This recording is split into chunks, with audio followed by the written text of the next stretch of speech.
Soomaaliya waxa ay ku socotaa jawi isku filnaanshaha iyaduna ka faa'iideysanaysa kheyraadka dalkeeda si ay uga maaranto ku tiirsanaanshaha kaalmada afkaahi ee lagu dhibo dalka iyo waliba dadka Soomaaliyeed ee dunida ka timaada heshiisyo ganacsi iyo waliba kuwa iskaashi ayay wafdi ka socda xukuumadda Soomaaliya isla markaana uu hogaaminayo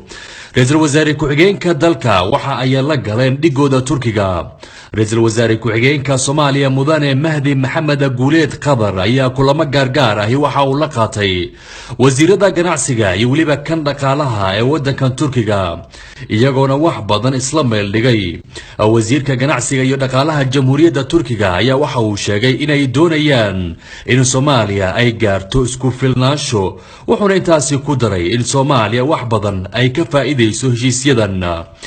waxyaabaha kale heshiisyadan ay dawladda Soomaaliya ay ka faa'iideyso waxa kamid ah in wax soo saarka Soomaaliya loo iibgeeyo dunida inteedii kale Soomaaliyana ay suuq ay ku yeelato dalkan Turkiga si wax soo saarka ganacsatada Soomaaliyeed loo gaarsiiyo suuqyada Yurub iyo Asia halka Turkigana ay iibsan doonaan mooska liinta qalalan sisinta iyo xoolaha sida uu TV-ga Universal u sheegay wasiirka ganacsiga xukuumadda Soomaaliya Maxamed Cabdi Xayr Maareye heshiis la xiriira ganacsiga iyo maalgashiga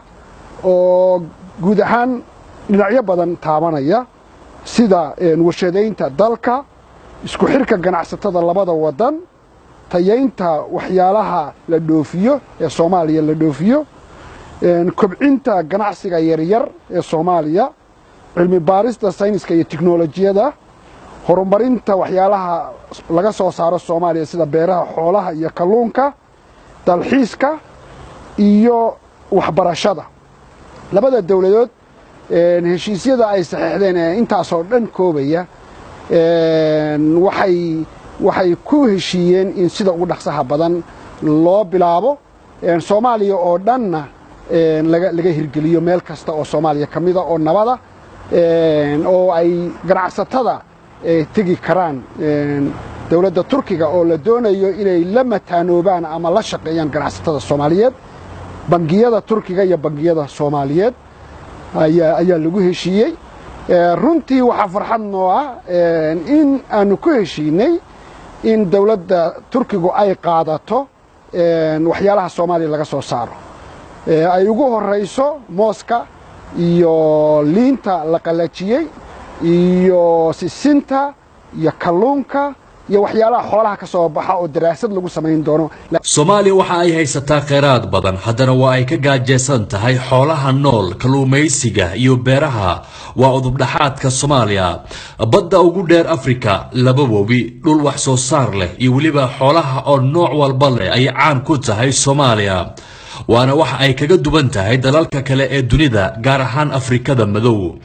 wasiirka kalluumaysiga iyo waliba kheyraadka jamhuuriyadda federaaliga Soomaaliyeed mudane Cabdiraxmaan Maxamed Cabdi Xaashi waxa uu sanadhigiisa Turkiga uu la saxiixday heshiis dhanka kalluumaysiga waa kan wasiirka oo heshiiskaasi faahfaahinaya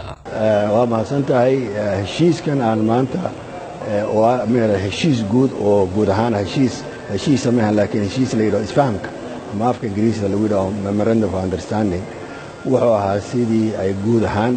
isaga wada kaashan lahaayeen dawladda Soomaaliya iyo dawladda Turkiga arrimaha la xiriira kalluumaysiga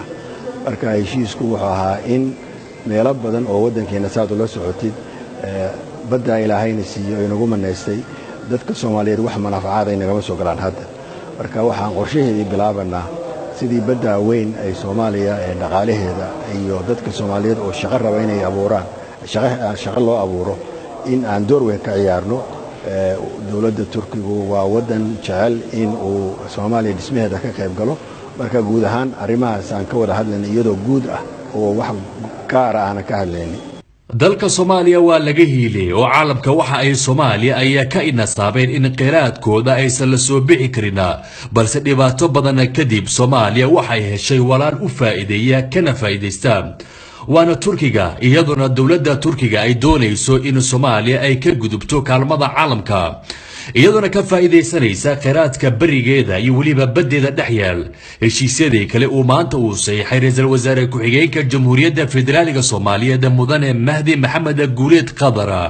waxaa ka mid ahaa heshiiska dhanka dhaqanka oo labada dal ay isdhaafsanayaan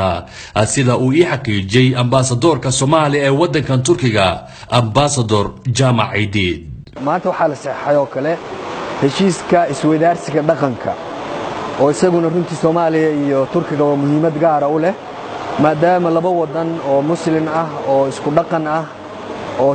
dhaqan soo jireen leh inay isweydaarsadaan isboortiga warfaafinta researchada jaamacadaha ardayda researchada qorasa dhaqanka oo dhan inay isweydaarsadaan kaana aad iyo aad baa bulshada labada bulshaba uga faa'iideysan karaan Soomaaliya halkan waxay ka furan kartaa xarumo dhaqan Turkiguna xagga xarumo dhaqan bay ka furan karaan xarumo research laga Soomaaliya halkan ka furan kartaa Turkiguna Soomaaliya ka furan kartaa jaamacaduhu waxay isdhaafsan karaan researchka waxay isdhaafsan karaan ardayda internshipka jaamacaduhu waxay isdhaafsan karaan kooxaha ciyaaraha iyo wax oo dhan baa isdhaafsan kara kooxaha fanka waxaas oo dhan buu u furi doonaa labada wadan. dalka Soomaaliya waa dal magac iyo waliba taariikh weyn ku lahaa caalamka gaar ahaan dhinacyada ganacsiga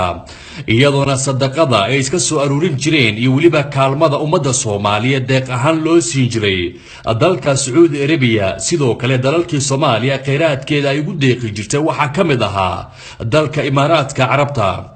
beerta Sheikh Zayed ee degmada Afgooye laga siiyay waxay ka mid ahayd taageeridii dalka Soomaaliya ay la garab taagnaayeen